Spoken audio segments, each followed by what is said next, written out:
l'exploitation, la caille est le produit roi. Sylvie Hort s'est lancée dans cette activité il y a plus de 25 ans. Aujourd'hui, elle maîtrise aussi bien la reproduction, l'élevage et l'abattage. Cette partie-là, c'est la partie éclosoire, où est-ce qu'effectivement on met les œufs.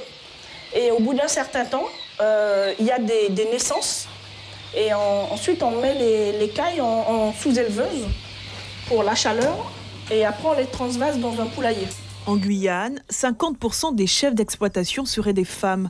D'abord dans les abattis, les Guyanais sont aujourd'hui nombreuses à se lancer pleinement dans le domaine, mais les obstacles demeurent. Moi, ça a été un grand combat pendant ma période syndicale, c'est de faire reconnaître effectivement le congé de maternité. Parce que, à savoir que les femmes, les agricultrices, elles faisaient elles avaient leur enfant et après, tout de suite après, elles retournaient au champ. Il faut qu'on fasse reconnaître notre égalité vis-à-vis des hommes. Parce que c'est vrai que quand on dit une femme dans l'agriculture, on pense que c'est facile, mais le métier a changé. C'est-à-dire qu'avant, on avait moins d'obligations. Donc on produisait comme style abattis, on nourrissait notre famille. Mais aujourd'hui, on nous demande quand même dans le monde agricole d'être effectivement, on parle de rentabilité, d'avoir effectivement une situation pour avoir une exploitation viable. Une réalité que connaît bien Nathalie Manigan.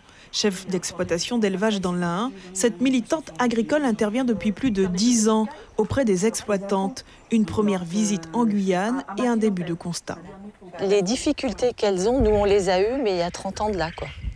Donc elles vivent les mêmes choses que nous, elles vont faire le même combat que nous, mais nous on l'a déjà fait, on a déjà bien avancé par rapport au statut et puis par rapport aux droits des femmes. Et après, je pense que sur la gestion de l'exploitation, je leur fais confiance, elles vont y arriver. Dans celles que j'ai rencontrées, voilà, elles sont déjà assez bien organisées, elles savent ce qu'elles veulent. Donc pour ça, il n'y a pas de souci. C'est plus tout ce qui est autour, quoi, par rapport au statut, par rapport aux droits.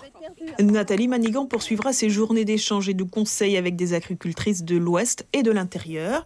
Une rencontre avec les élèves du lycée agricole de Matiti est également prévue.